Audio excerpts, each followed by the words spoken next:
my name is Sally. I'm an operational team manager within Essex County Council Adult Social Care, and I work for a neighbourhood team, which I'll explain more about later. So, a day in the life of a team manager does slightly differ from a day in the life of any other post. So, I am responsible for a team of 15 workers, ranging from social workers, seniors, deputy managers, all in social work, as well as senior occupational therapists and community support workers apprentices. So, what would be expected of myself and all staff would be that they log in and check in their emails, look at their Teams messages, because that's the system we use, and also check their calendars for what their day looks like. I speak to members of the team. I have check-ins and updates first thing in the morning, like many of the teams in Essex County Council. I share important information that may have been fed down, which is relevant to practice or changes within the organisation. And then I have a look at we use a system called Mosaic. So I check in on my system to see if there's anything that needs my urgent attention that's been sent to me by the staff. I'm also responsible for holding a financial budget and managing that financial budget. So therefore I have to do budget approvals. That comes after the workers have done their Care Act assessments, reviews, safeguardings, and so forth.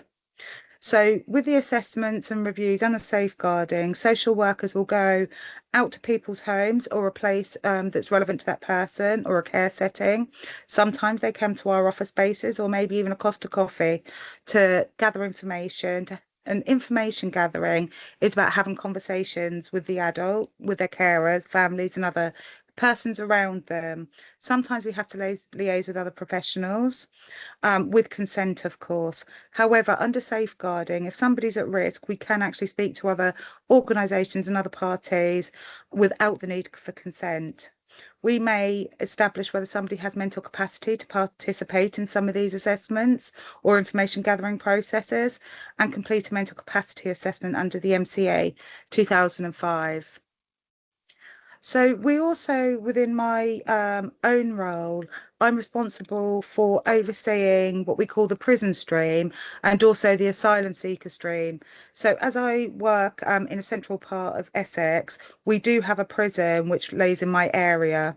We receive referrals from the prison when they feel somebody may have needs for care and support, which is some people may find unusual that people with care and support needs are in prison, but they do have a medical ward also.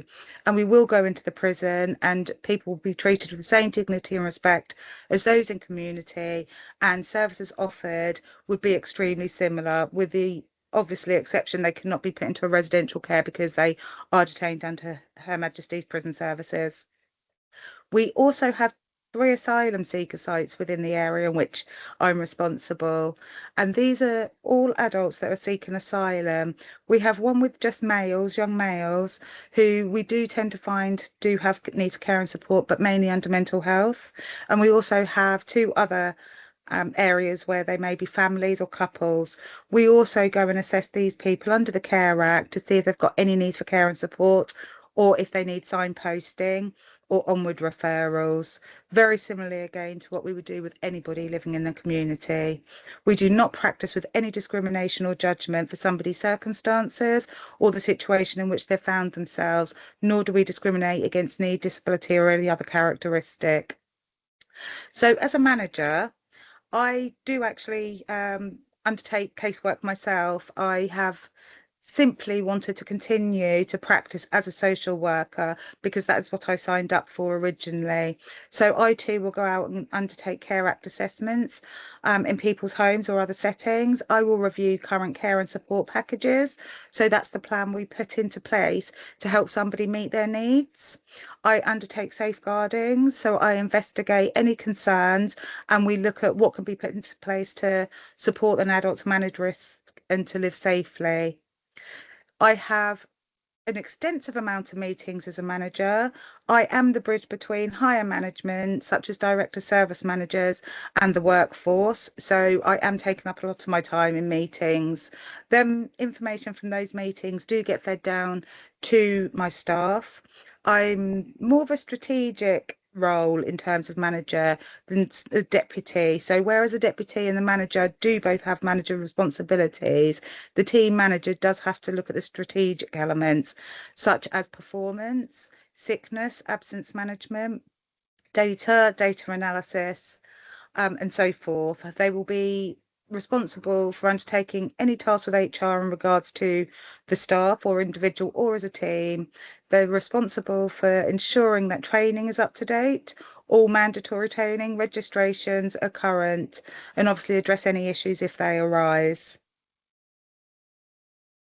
Thank you.